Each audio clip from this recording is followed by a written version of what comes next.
Hey, welcome, and we are excited this week. We are highlighting one of our exhibitors, and that is Mr. Willie Longstreet.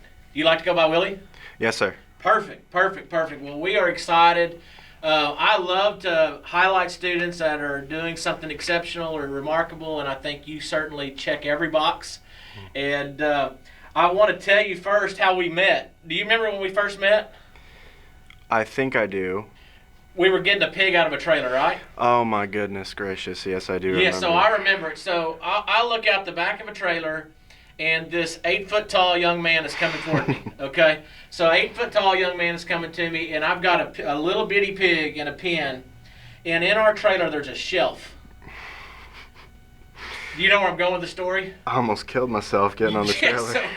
so you walk straight in and hit your head as hard as you can get on the metal shelf, right? And what do I say? I don't remember what you said. I think I remember because I like it was kind of one of those moments where I went, I need to know more about this young man. I said, "Man, didn't you see that?" Oh yeah. And what did you say? I didn't. No. No. I was like, "Well, man, are you blind?" Kind of. Yeah. Yeah, and that was your answer. And I went, "Oh, maybe I need to talk to someone." And so I was like thrown into this moment where I went, can I say anything more wrong? Right? And so I apologize. If I hadn't apologized for that, I want to apologize for that now. That certainly wasn't my intent. But That's fine. you hit your head hard. Mm-hmm. And I saw 4 pigs. So, welcome to the team, so to speak. And I'm going to tell you, when I was looking at picking on who would be an exhibitor spotlight, it was easy for me because your track record is exceptional. Right? You've had some luck. Yes, sir. I have. And you have some luck against some pretty unique odds. I would say that. Yes, sir. Yeah, I would say that for sure. And so what I'm going to do here, it's going to be an unedited, just shoot through video, no stopping. So if you fart, it's going to be on there, okay? If I do something really silly, I might actually beg Mr. Henley to take it out. But, we're going to go with the punches. And so I'm going to ask you random questions and kind of get a feel for Willie Longstreet. So if you could start with the 90-second version, tell me what I need to know about Willie Longstreet. I am a 17-year-old male. I go to Pearland High School. I was born with optic nerve hypoplasia, which means I am blind in my left eye, and I have extremely low vision in my right eye. I was diagnosed with Asperger's, which is a form of autism. When I'm not raising pigs, I like to do art, and I like all kinds of arts, music, drawing, all that. Fantastic, fantastic. It's so when I think of that word you just used, optic nerve hypoplasia, what does that mean to you? At first, I would say nuisance, Right. but then I would say it gives me the opportunity to teach people. It gave me a gift to see people, judge people by their inside, not their outside. Beautiful.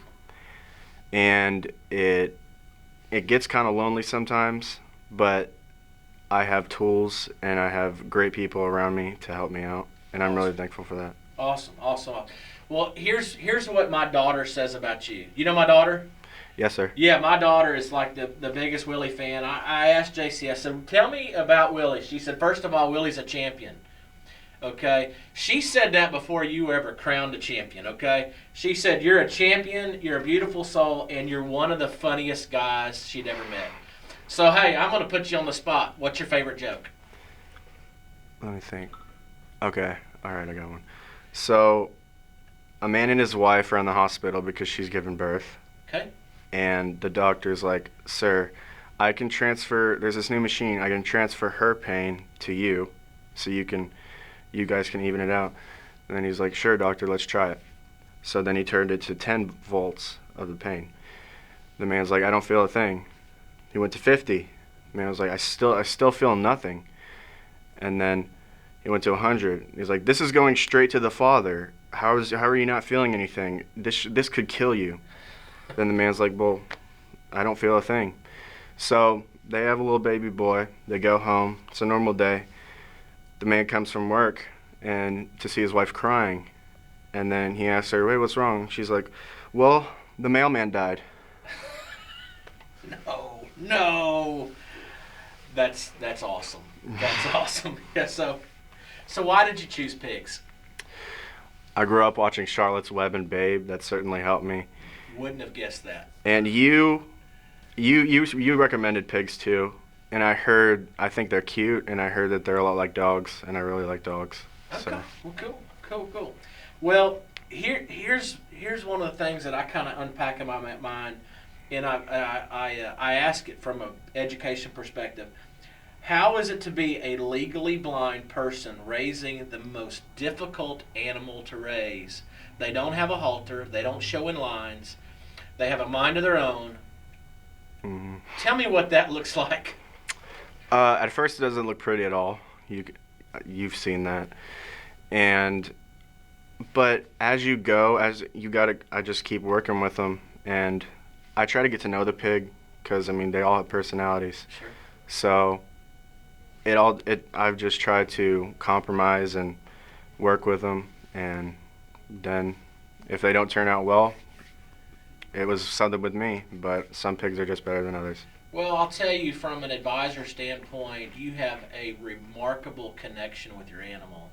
And I don't know if it's because of you have a vision impairment, or if it's because you have to work so much harder than anyone else. But it is fun to watch. When I listen to a student tell me they're having difficulty training their animal or getting their animal to cooperate, in my back of my mind, I'm always thinking, man, if Willie can do it, I think you can do it. I've never said that out loud, but that's in my mind, because I just kind of see so many challenges, yet you do it beautifully. Thank you. Absolutely do beautifully. So it's always an encouragement to me. I always say this, and you've probably heard me say this before.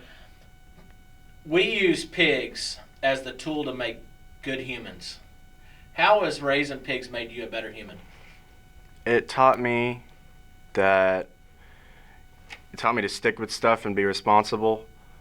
And I've always had animals, but I've never had an animal as pig-headed as a pig. But it taught me to just stick with stuff and keep doing it till the end. Perfect. One of the things that I think about is, how do you think it's different from you than a regular kid? Raising a pig in the barn and going through the process from getting it, feeding it, washing it. What do you think's different for you than anyone else? Of course I have visual impairment, and I have to depend more on people than I want to. And it's kind of hard for me to ask for help. But I think I'm different because I have to try a little bit harder than most people. What's amazing is watching the success stories come to you. They have what it looks like from the stands. It looks like just comes easily, but from a person who watches you work, this has been a struggle. But you have got there and you've overcome these odds. And we're going to talk here in just a second about some of the success stories, because you've had some, haven't you? Yes, sir. Right. And so one of the things that I want to tell you is that I think you have a tremendous talent, and that's having a phenomenal attitude. And I do believe attitude is one of those key components that makes people either extremely successful or gives them an excuse not to be. How do you maintain such a great attitude? My Nana's always told me the world isn't this great, big, dark place people make it out to be. It's just people who are like that. So you find the people who make you feel good and love you for who you are, and find something that you're good at and just do that. Phenomenal. What great advice. Hey, you're no stranger to the winner's circle. Okay? No, you're no stranger. Tell me how it felt the first time you showed a pig in the Pearland Expo and you win a class with your very first one. What did that moment feel like for you? At first, I didn't know. It was fun to show with JC, and I just saw she was excited. I didn't even know that I won. I didn't see that the judge was coming towards me. And it was just really exciting. It was kind of overwhelmed because I didn't play a lot of sports or anything. So that was the first time I had so many people cheering for me at once. But it was really fun. At that moment in Expo history, I've never heard a louder eruption of excitement, enthusiasm for anything. It was deafening in that building. Yes, sir. 1,000 people at once cheering for the excitement. And I'll tell you one thing, I've only seen my daughter a handful of times in her life actually have tears and cry. And when she came out of the arena and she came around, because she had a pig to get ready also that was going in the next class, she came up and said, I said, why are you crying? She goes, he didn't even know he won until I told him. So it's kind of a perspective thing. We're used to knowing what's going on around us. And you were the champion of that class, but yet you weren't able to even see the judge point your direction, going. right? Mm-mm. But what followed was that eruption, and that had to kind of feel good. Like, yes, sir. That was for you. But your success story didn't stop there. Well, let's fast forward to this year. Expo, smaller crowd, not a smaller group of kids showing pigs.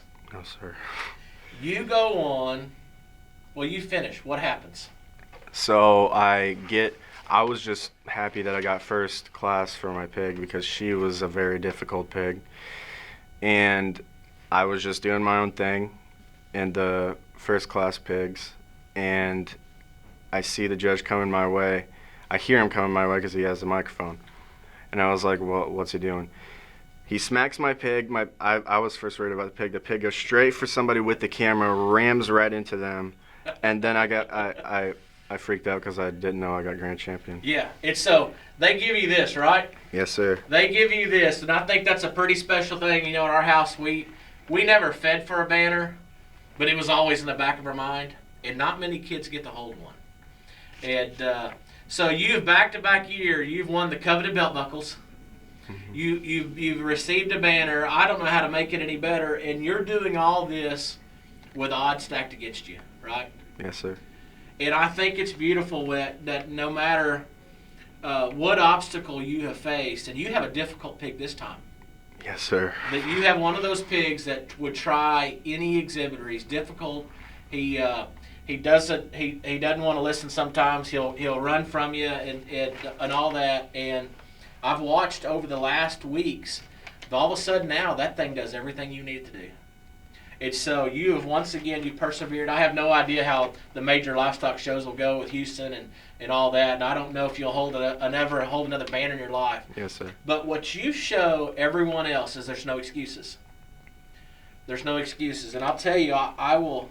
I know Houston's just right around the corner, and I'll tell you, I expect great things. Not because of a ribbon you'll receive. I just expect great things because you're going to have a big audience for people to see somebody doing something remarkable.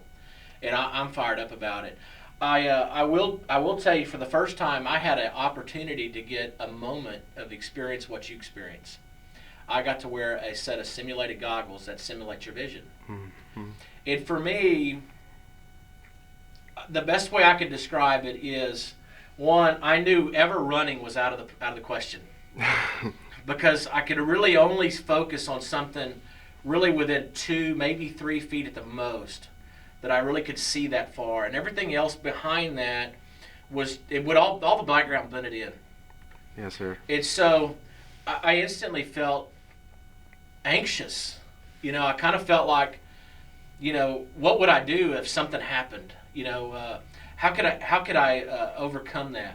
And I'm going to tell you, it was emotional for me. I'm one of those kind of burly guys that don't lose my man card very often. It was extremely emotional for me to see just what a moment felt like. I wore them for about 15 minutes, and I took them home last night, and I wore them for a good period of time, just trying to just get a moment to kind of feel what it. And I'm going to tell you what, you are an absolute inspiration. Thank you. And man, I'm so excited. So what I want to do now is play a game. Yes, sir. And so here's the game. I'm going to give you something. I want you to describe how you see it. All right. Make sense? All right, sounds fun. All right, so when you walk out in the morning, and I'll tell you, at the ag facility, we have beautiful sunrises. Yes, sir. So the beautiful sunrise. When you look at a sunrise, what do you see? I might not even see it at first, but the first thing none of them look any different from me. So I just see the start to the Lion King, honestly, when the sun's coming up. But I don't really pay attention to it very much. You know, and it's so. I'm going to tell you, someone who's spiritual. There is something special about a sunrise, that is just, man. It's really a connection for me. Every day I try to make sure I'm in a position to see it. I'm an early riser, so I want to make sure I see it. It's so. What I experience with my eyes, you've probably never felt before, right? You've probably never seen that before, and so there's things I think about. Maybe we're worlds apart on what we see, but man, the heart you have is spiritual as well.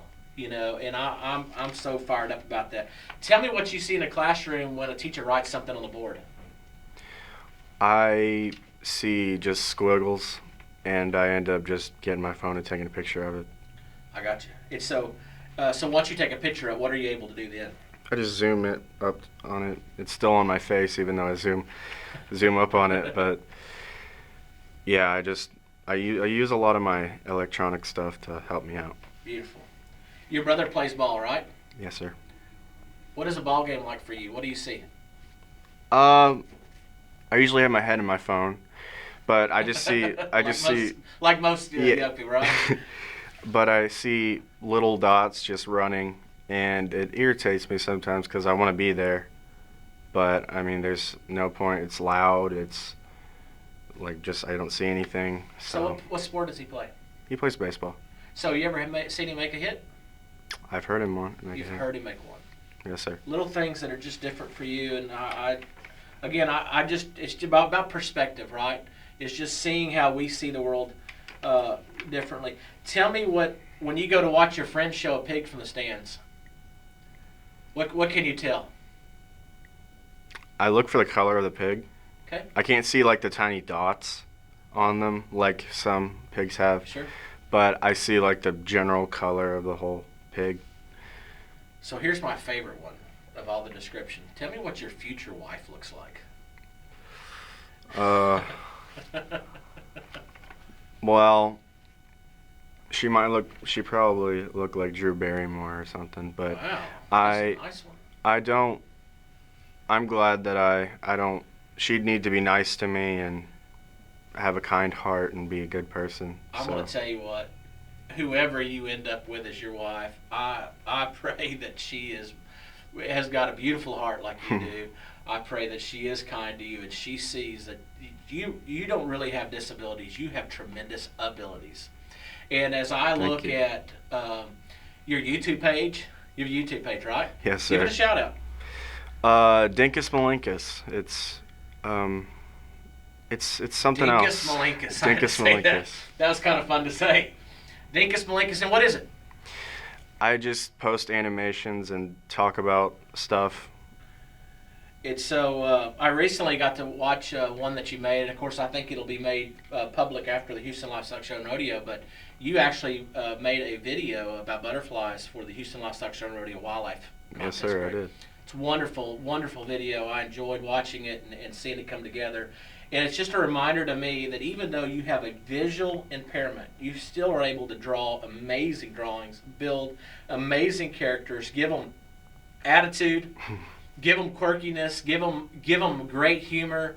And what were the two main characters in your animation for the Houston Livestock Show and Rodeo?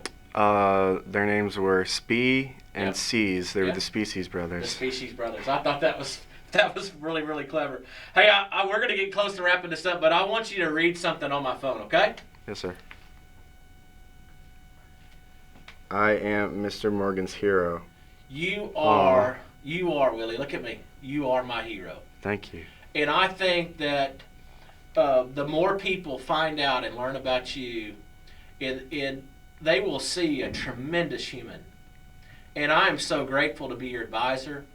I know Mr. Aiken is grateful to be your mentor. And to have you be a part of our culture of our ag facility, and be a part of our program is a remarkable honor. So I'm so grateful. I hate that we're in a year where we're wearing masks and we're not able to socialize like normal, and kids aren't getting to meet and talk and do things like normal. But as these things go away, I hope that every student in our program finds a chance to find out who this great, remarkable individual is that my daughter calls a champion. And with the best sense of humor, I hope that each one of them find a chance to find out exactly who you are. You are a real live hero. Blessed to be a part of it. Thank you so much. This was really fun. I like this. Perfect. I like your phone. I'm keeping it. Okay. Here.